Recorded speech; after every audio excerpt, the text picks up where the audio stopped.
pessoal, boa noite, né? Nós estamos no Noite Acadêmica, aqui da Faculdade de Qualitas. Eu sou a professora Ana Nery, sou professora da endocrinologia e vim aqui falar rapidinho com você, veterinário, estudante de veterinária ou médico veterinário, sobre esse assunto aqui, ó, dentro da endocrinologia, porque a gente muito fala sobre diabetes, né? A gente muito conversa sobre diabetes, essa endocrinopatia tão conhecida, tanto na espécie humana como nas nossas espécies, né? Tanto no cão quanto no gato. E a gente fala muito que ela é multissistêmica, diabetes é multissistêmica, sim, né? Há uma carência de energia para o organismo como um todo funcionar plenamente.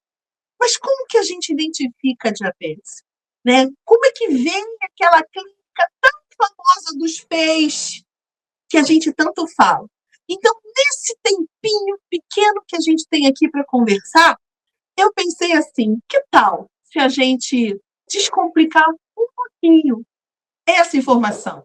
Como é que vem os peixes da diabetes? E para conhecer os peixes da diabetes, né? Poliúria, polifagia, polidipsia e perda de peso, a gente tem que falar sobre patogenia e um pouquinho dos sintomas clínicos dessa endocrinopatia tão famosa. Então, é sobre isso a nossa noite acadêmica hoje. Patogenia e sintomas de diabetes mellitus.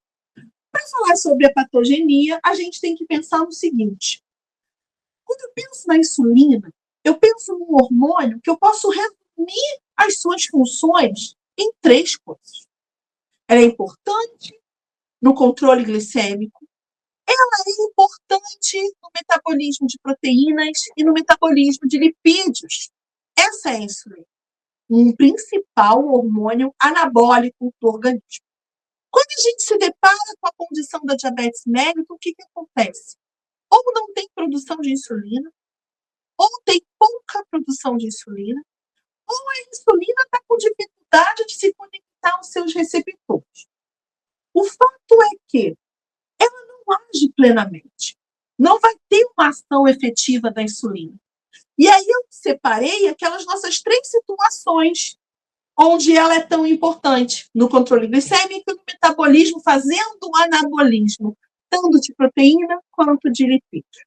Vamos lá no controle glicêmico. Se não tem insulina para auxiliar essa entrada da glicose para dentro da célula, a glicose fica na corrente sanguínea. A glicose não entrando na célula, para o organismo, significa que ele está passando fome. Porque é a glicose dentro da célula que dá o stop ao sistema nervoso central do apetite. Então, como a glicose não entra na célula, ela fica na corrente sanguínea, o diabético tem uma sensação de que está passando fome. E aí vem a polifagia do diabetes, porque a glicose não entra dentro da célula. Essa hiperglicemia também é responsável porque o preocupante sempre é a queixa principal da espécie canina, que é a catarata bilateral. Porque o excesso de glicose no humor aquoso acaba fazendo com que essa glicose em excesso entre para dentro da lente, né, do cristalino. E, normalmente, essa glicose entra numa via que é a glicolítica, que alimenta esse cristalino e depois sai. O arquiteto sai. Só que quando tem excesso dessa glicose no humor aquoso, o que acontece? Essa via glicolítica entra em exaustão. E ele acaba caindo aonde? Numa via alternativa, que é a via do sorbitol. Onde a aldose redutase, que é uma enzima, transforma a glicose em sorbitol. Esse sorbitol não tem facilidade para passar pela membrana plasmática e fica, então, retido, causando um processo inflamatório e a catarata bilateral que a gente está acostumado a ver na espécie canina. E não ver na espécie felina, porque o gato adulto tem baixa expressão dessa enzima aldose redutase. Portanto, a catarata bilateral é uma característica clínica vista na espécie canina. Quando chega um excesso de glicose circulante, quando ultrapassa o limiar de filtração renal, que no cão é 180, e no gato é 300 de glicemia, a glicose passa pelo filtrado renal.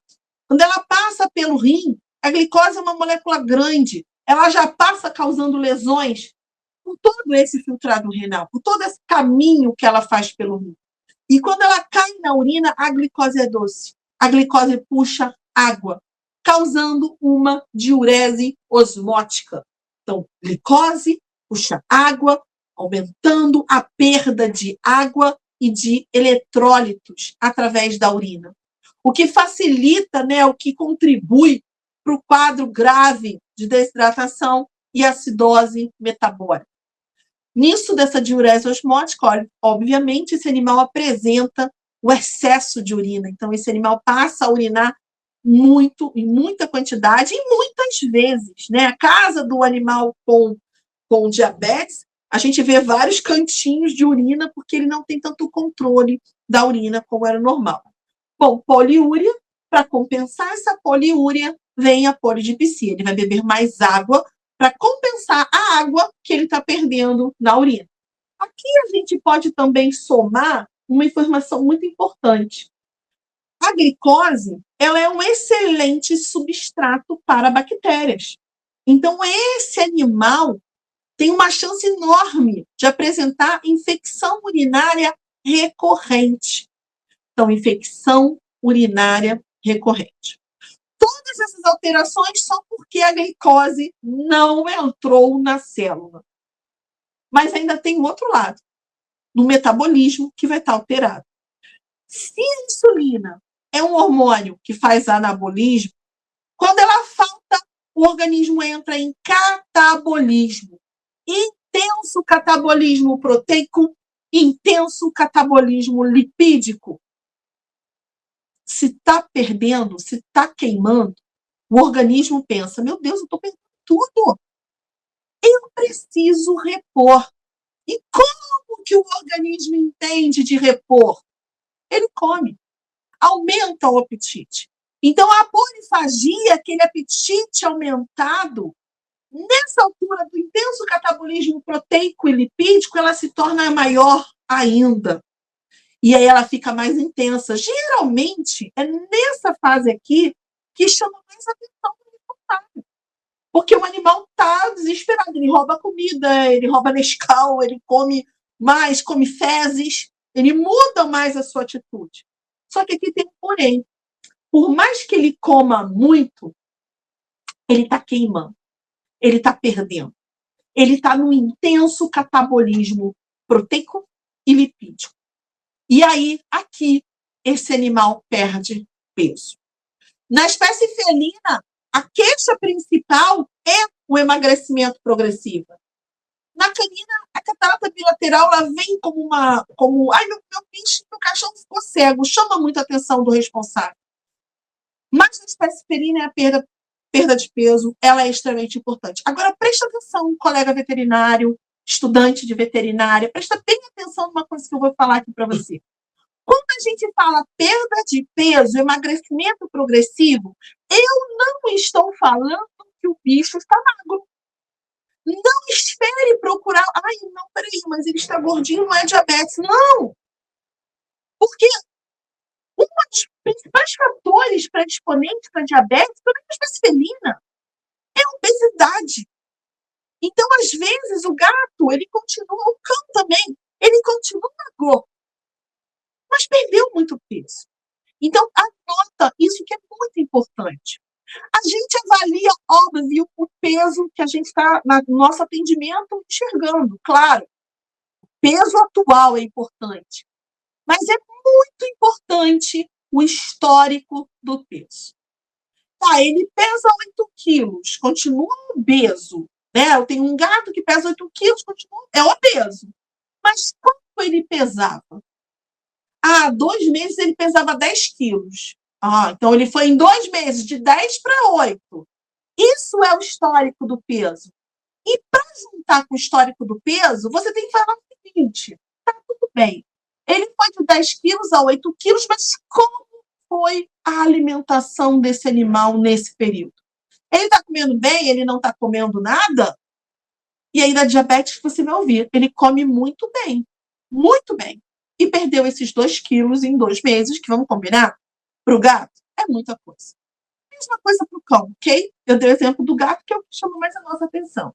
Então, não quer dizer que o animal é magro. Eu posso ter um diabético magro, obeso e normal. Tanto faz. O importante é histórico do peso com manejo alimentar. Não esqueça isso. Porque é importante lá na hora da tua anamnese, da tua avaliação clínica e da tua suspeita. Isso vai ser importante para você. Enfim, acho que a gente viu os 4, né? Acabamos de ver poliúria, polidipsia, polifagia e perda de peso. Então, eu já contei o que eu queria falar para você, como é que eles aparecem, o que acontece no organismo para a gente ver esses sintomas. Mas vamos terminar aqui a patogenia, né? Bom, em relação às proteínas, quando quebradas, caem na corrente sanguínea, como aminoácidos, quebrados caem na urina, como nitrogênio, facilitando, né, participando desse quadro clínico mais agudo, que é desidratação e acidose metabólica. Os lipídios, quando são quebrados em excesso, caem na corrente sanguínea como muitos ácidos graxos. Os ácidos graxos são excelentes fontes de energia para o organismo, mas tudo tem um limite. E aqui passou de todos os limites. É excesso de ácidos graxos, então eles não vão ser trabalhados como fonte rica de energia. Eles vão ser trabalhados, vão ser reconduzidos ao fígado, e no fígado, nas mitocôndrias hepáticas, eles são oxidados em corpos cetônicos, cujo tipo principal das nossas espécies é o beta-hidroxibutirato. Ou então, eles também vão ser reesterificados em triglicerídeos, principalmente, e colesterol. Isso mostra também muito por que existe quase sempre um quadro de aumento de triglicerídeos em animais diabéticos. Bom, esses corpos cetônicos também passam pelo filtrado renal, causando também lesões na sua passagem, na sua caminhada, caem na urina, causando também são soluto, causam uma diurese osmótica, perda de eletrólitos, contribuindo para o quadro de acidose metabólica, desidratação e acidose metabólica. Bom, em relação à clínica que a gente vai vendo, essa é a clínica, além de ser multissistêmico, essa é a clínica que a gente acaba vendo poliúria, polidipsia, polifagia, perda de peso, infecção urinária recorrente e, no caso do cão, a catarata bilateral. Aqui essa poliúria, polidipsia, né, que a gente já falou, porque ele também vai causar diurese osmótica, e aí a gente vai para a catarata bilateral, então a espécie canina, uma catarata no animal diabético, né? Perda de peso. Aqui eu quero mostrar para você, nessa minha paciente, a pretinha, você está vendo essa lesão, essa alopecia na região dorso lombar, com descamação. Isso é uma alopecia clássica da diabetes mellitus, por conta do intenso catabolismo proteico. O pelo, gente, é 84% proteína. Então, o intenso catabolismo proteico leva a essa alopecia, e essa também, intenso catabolismo lipídico, leva a essa descamação. Então, geralmente, normalmente, essa alopecia a gente chama de dermatose responsiva à insulina, e ela ocorre normalmente nessa região dorso lombar e tende a melhorar totalmente apenas com a aplicação, com o retorno da insulina, né, da insulina que a gente faz aplicada para ajudar esse animal. Nesse quadro aqui, eu quis mostrar para você essa paciente. Você vê que em 3 meses, de junho a setembro, ela foi de 7,5 kg a 5,5 kg. Né? A gente iniciou um tratamento que não foi feito pelo responsável por motivos, né? Que, infelizmente, a gente viu esse quadro clínico evoluído, você vê a diminuição do tamanho do animal, né, e até alterações neurológicas como consequência ela teve também. Só para mostrar para você a evolução da endocrinopatia quando não tratada, né? Infelizmente é assim que ela vai. Esse gato, eu quero que você olhe principalmente para os membros posteriores desse gato. O gato, ele anda com patas levantadas na ponta do pé, né? Como se fosse bailarina, na ponta da patinha. mas por conta de uma neuropatia diabetogênica que ocorre por uma fraqueza, né, uma fraqueza total que o diabetes pode levar, esse animal ele passa a arrastar a pata como se fosse um coelhinho, tá vendo? Ele arrasta a pata como se fosse, a gente fala, tá chinelando. O nome disso é posição plantígrada, e é comum a gente ver na espécie felina por fraqueza, né, uma fraqueza muscular associada a diabetes mellitus. Tá vendo ele chinelando, ó, arrastando patinha, né? Esse aí é o Potter. O Potter ele veio para a clínica por conta também dessa dermatose responsiva à insulina. Tá vendo essa alopecia? Você consegue ver, ó, agora, isso. Olha aí que linda. Você vai ver que está na mesma localização da pretinha, na região dorso lombar, mas o Potter, ele recebeu o tratamento que precisava ser feito e ele voltou 30 dias depois, após a aplicação, do início do tratamento com a insulina, e eu juro que é verdade esse bilhete, né?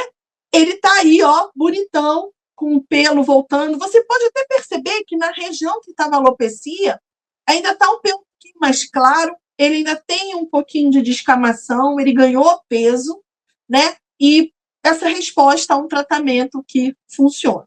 Bom, eu queria mostrar isso para você, né? Para que a gente cada vez mais identifique as endocrinopatias. Quanto mais cedo a gente identifica a endocrinopatia, melhor é o prognóstico para esse nosso paciente, né? Ainda mais que a gente não cura, a gente consegue um melhor controle. No caso do felino, que foi o caso do Potter, quando a gente consegue trabalhar bem trabalhadinho, em parceria do nosso cliente, do responsável por esse animal, a gente ainda tem uma chance de fazer uma remissiva clínica da diabetes mellitus, que não é uma cura, é só uma remissiva clínica que o Potter fez, né? Ou seja, a gente parou, não teve mais a necessidade de usar insulina nele, ele continuou diabético, continuou sendo monitorado, controlado, acompanhado, mas a gente não usou mais a insulina, né? E isso é realmente muito bom, muito positivo, porque o tratamento da diabetes é um tratamento que controla muito a vida do responsável por esse animal, né? É um dos tratamentos que mais exige no dia a dia comprometimento do responsável. Então, quanto mais cedo o diagnóstico, melhor o prognóstico e melhor para os nossos pacientes. Bom, obrigada por você ter ficado esse tempinho vendo eu falar algo que eu espero realmente que acrescente na sua rotina clínica, no seu dia a dia. Bom, essa sou eu, sou a professora Ana Nery, aqui da Qualitas, da Endocrinologia, e foi um prazer estar aqui nessa noite com você, tá bom? Um forte abraço, um forte beijo, tchau e até a próxima, né? A próxima aí, tá bom? Tchau.